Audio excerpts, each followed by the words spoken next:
Welcome back to the Morning Trap. I don't know that I've ever said this on any show, but the rhetorical skills that I use for literally everything that I do politically or in media comes directly from the Black church. I often hear political professionals, media professionals complain about not having enough time to say what they want to say on air. But the church I came from in Boynton Beach, you only had 3 minutes to do an entire sermon. That said, it's never been difficult for preachers to get across prolific points in a very short period of time. And no one does that better than Dr. Jamal Harrison Bryant of New Birth right here in Atlanta, Georgia. Dr. Bryant, thank you so much for joining me. Good morning. I'm honored to be a part. The pleasures are. Thank you so much for being our first guest on the Morning Trap. I want to start with some political issues because that's where I reside, right? I reside on the intersection of politics and faith, come from the Black church.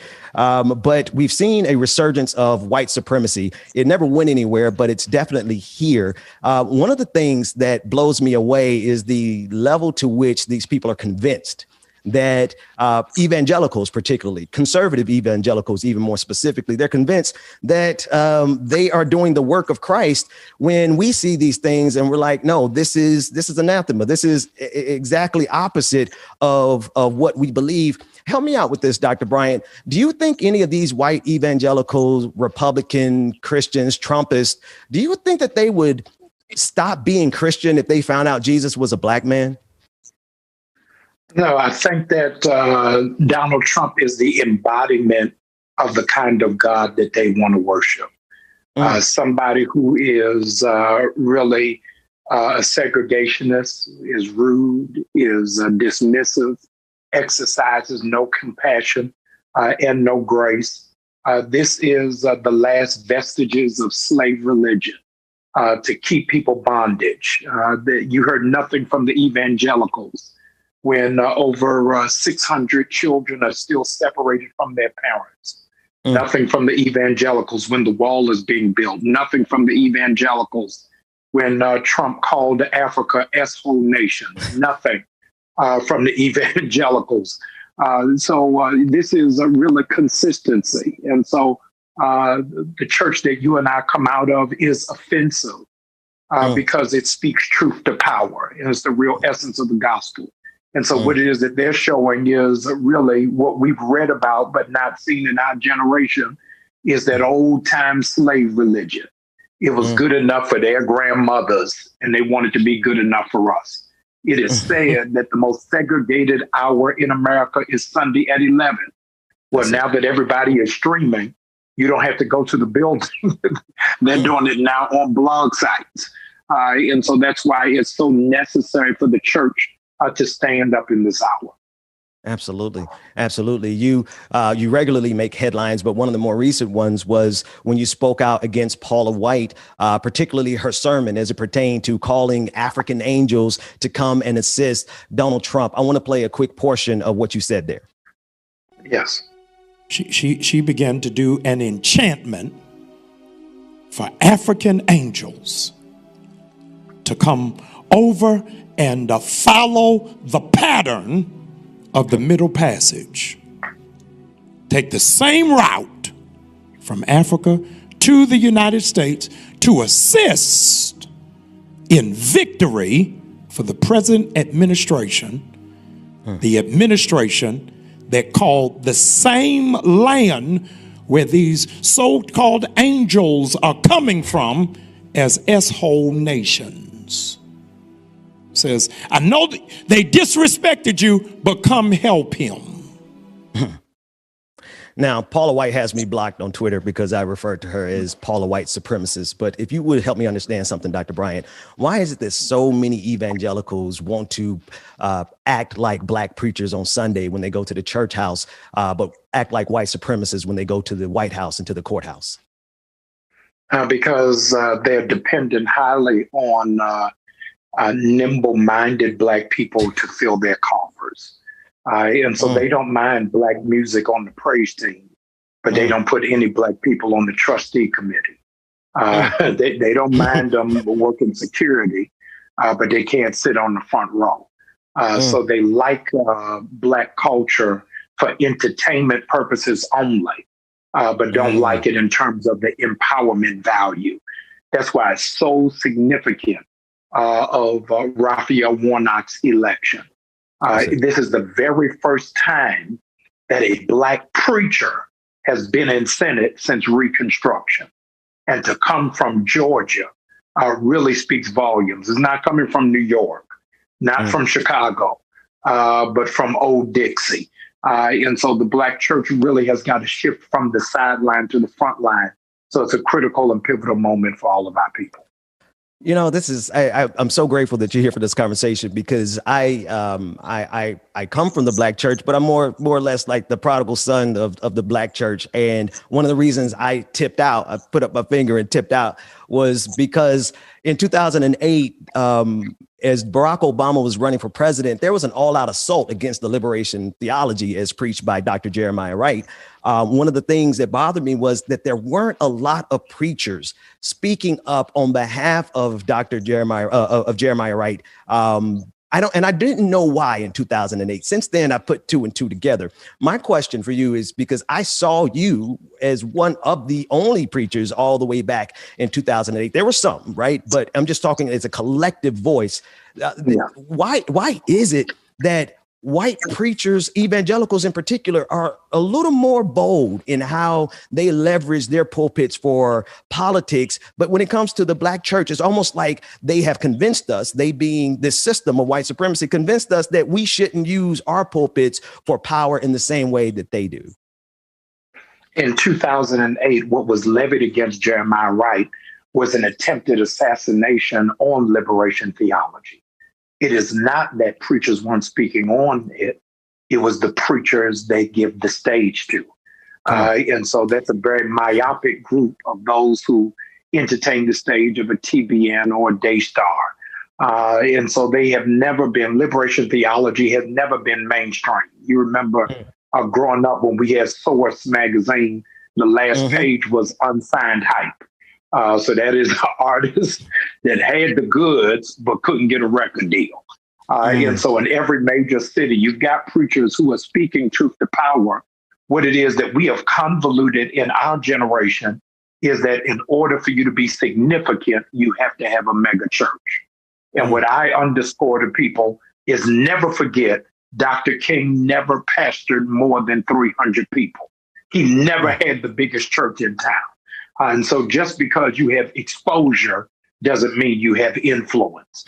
And so those who have the stage, regrettably, if you'll check them, most of them on that stage are not educated. Most of them have not been exposed. Most of them have never been to the continent. And so they are learning what somebody else taught them. Malcolm X once said that we are furthering oppression if our only education comes from our oppressors. And so there's got to be something about independent thought and critical thinking. There's an interesting overlap here between the political world, the religious world, particularly as it pertains to Donald Trump, people who want to make America great again. And I know Donald Trump is gone, but he's not gone from the conversation, nor is he gone from his influence. But there's an interesting overlap between Donald Trump, Republicans, evangelicals, people like John Hagee, Robert Jeffress, people who speak on control, right to life or whatever, controlling a woman's body from my perspective. And I think that overlap actually needs to be spoken about. But I want to first take a listen to this clip of Robert Jeffress essentially saying that he has a stronger commitment to Donald Trump than just about anything else. Take a listen in.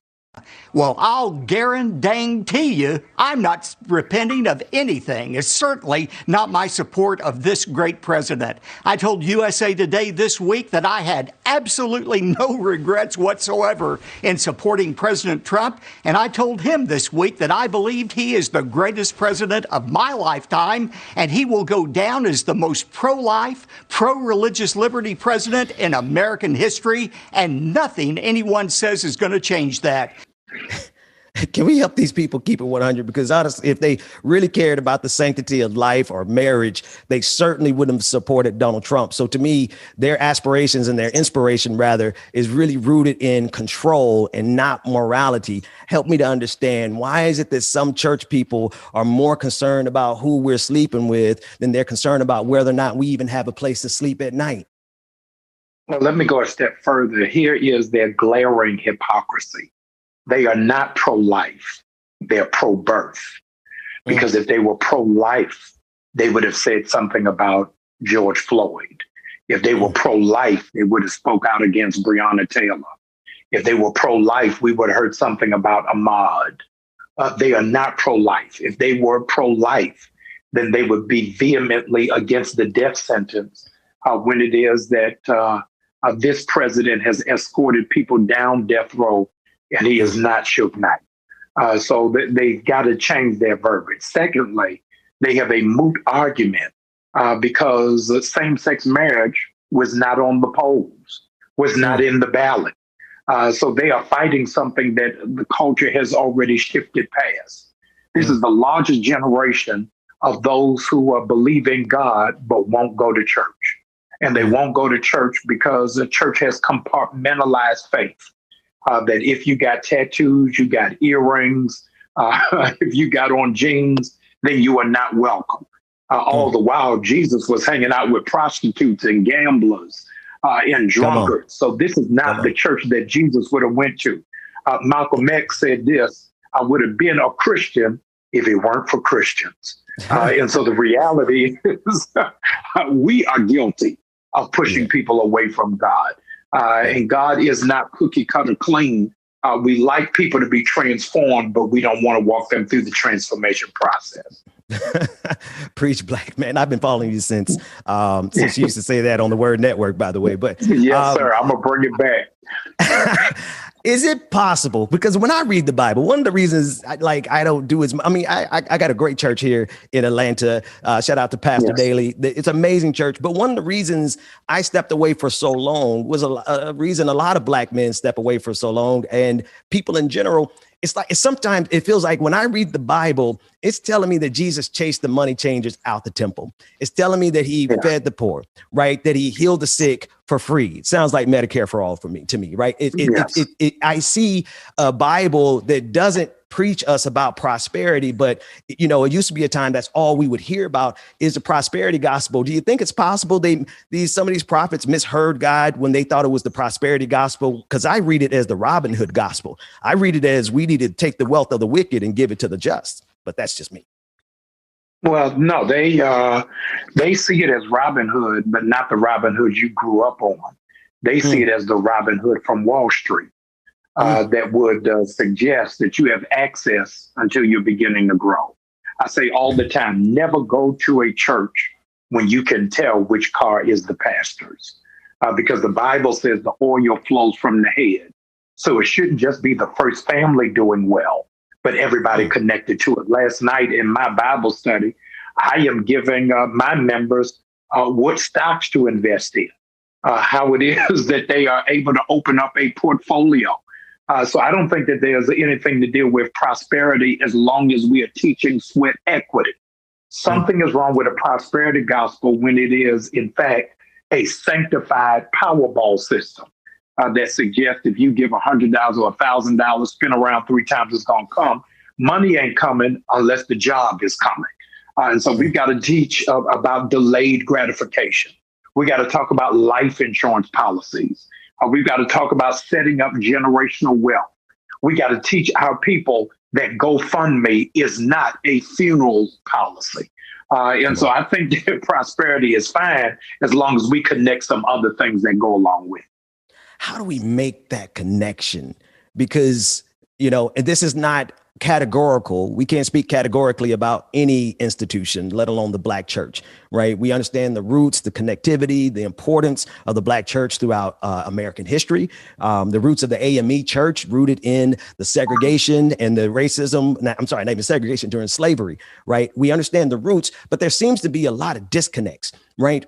And I was listening to a clip of D.D. Jakes when he was talking about how if every church gave every dime that they had, it still would not be enough to fix the systemic level problems that are going on in this country. So how does the church, particularly the Black church, because evangelicals, I don't know what's going on with you guys. Actually, I do. It's white supremacy. But for the Black church, How do we speak to the systemic issues? Because there's no amount of donations that we can give from the church to fix the systemic level problems that saturate every single city, every single race, every single belief system, because that's the nature of America. How do we speak to that, Dr. Bryant? How the old Native American proverb says, if you teach a man to fish, they'll eat that day. If you show them how to fish, they'll eat for several days. And then it got remixed. But if you show them how to buy the pond, his family and the generations that come behind will go into the fishing industry. Our responsibility is to not move hand to mouth. Amazingly, I challenge Public Supermarket because the heiress is the one who funded the insurrection that happened on January 6th. Right. And my kickback was, what do we do about the Black people who work at Publix? You can't boycott Publix. Imagine if that was the mind frame during the Montgomery bus boycott. Hey, Dr. King, Ralph Abernathy, don't do a bus boycott because you got Black men who are mechanics for the buses. We've got to stop that entry-level mentality and figure out how do we own our own bus company. The argument should have been, Pastor Bryant, let's not just boycott Publix. Let's ask the critical question, why is there not one Black-owned supermarket in all of DeKalb County? That's the conversation we've got to happen. But Naim Akbar wrote many years ago about psychological chains and images of slavery. Yes. And so we don't have the metal ones, but we've got the invisible ones. Yes, sir. That's one of my favorite books. He must be a Black preacher because he got a lot of insight into so many few words. Dr. Naim Akbar, professor at emeritus over at Florida A&M. That said, I look at what's happening around us, right? The heiress from Publix, $300,000. You're speaking about how we have to own some of these things, because if we don't have ownership, then we are left vulnerable to these institutions and to these power. And I hear you saying that part of that role that the Black church can facilitate is simply being an education system and informing people and a conduit to do these types of things. If then it is the case that we're going to have to take care of ourselves, right? Because in so many ways, I looked at this summer with George Floyd. I looked at this summer with Donald Trump. I look at the insurrection on January 6th. It really seems to me that it is Black people, almost specifically in DeKalb County, who actually came to the rescue of this country in the form of not only Joe Biden winning victory, but also in John Ossoff's victory, as well as Raphael Warnock's victory. Speak about the role of Black folks in saving this country yet again. We got to go and take a deeper dive, not Black folks, Black women. Since 2008, the most consistent voting bloc in America has been Black women. Black women keep having to rescue and save the nation and the Democratic Party with nothing in return. At this point, we've got to evolve past symbolic gestures and substantive movement. You're not going to believe it, but I got to give this to you. Do you know who has more student loan debt than any other demographic in America? I'll answer it. Black women. So in all of the executive orders that the president is signing, he's got to do something for the sisters who have really laid their bodies down as a bridge for America to be great for the first time. Shout out to Black women like Stacey Abrams, to all the organizers in Sayunfat, to people like Noah Changa, Black women all across the state of Georgia who put in countless hours. But also shout out to the Black Male Voter Project, one of our co-hosts, Mondale Robinson. He's out this morning. But one of the things we saw also in 2020, across 2016 to 2020, was an uptick in Black men, particularly in Georgia, who stood up and showed up in numbers greater than in 2020, if I'm not mistaken, greater than even for Barack Obama. And so to me, it's That's like correct. Collectively, like Black folks have saved this country yet again. And DeKalb County was a part of it. That's exactly where where New Birth is. And what you guys have been doing there has been significant. What is the next move then? If we understand the role that Black people play, and the way that Black women and Black men, Black non-gender conforming individuals have saved this country, Isn't it time for this country to pay up and do what it deserves, what Black people have been deserving for a long time? Yeah, Frederick Douglass said, power conceives nothing without demand. And I want us to take a snapshot from 30,000 feet in the air. It was the intention of hedge funds to dismantle AMC theaters and GameStop. And in one day, they shifted the nuance of power through a principle of Kwanzaa known as cooperative economics. Imagine as a people, collectively, we would be the 13th wealthiest nation in the world if we galvanized our spending power and didn't do boycotts, but did selective shopping. It's the same thing the Jewish community does, same thing the Asian community does, same thing that the European community does.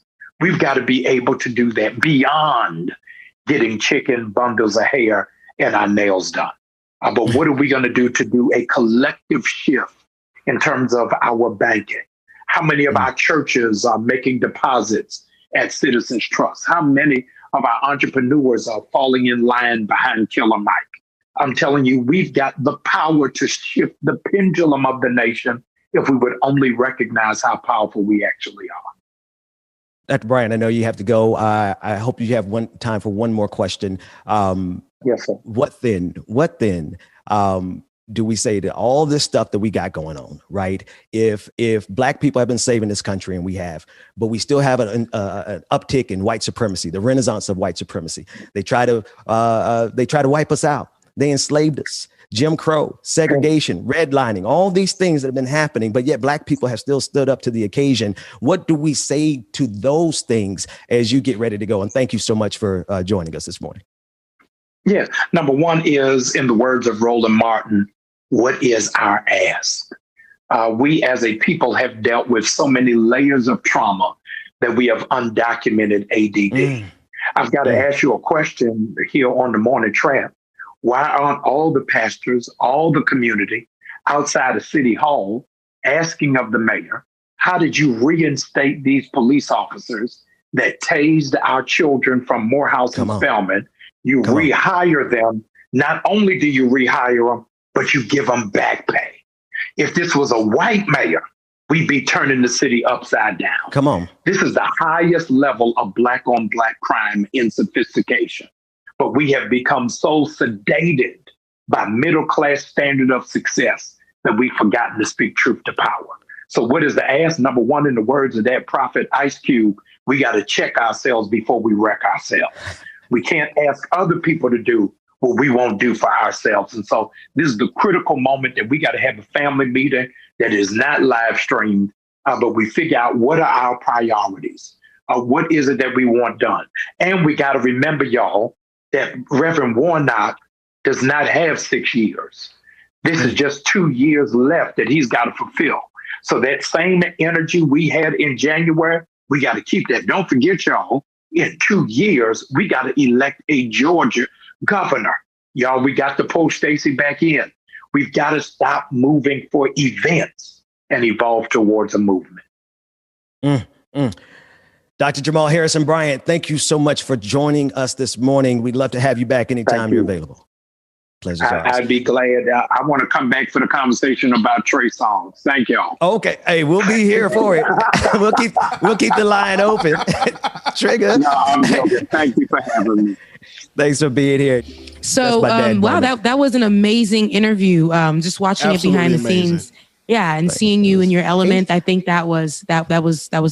I absolutely love what he was saying as well. You brought some things out of him.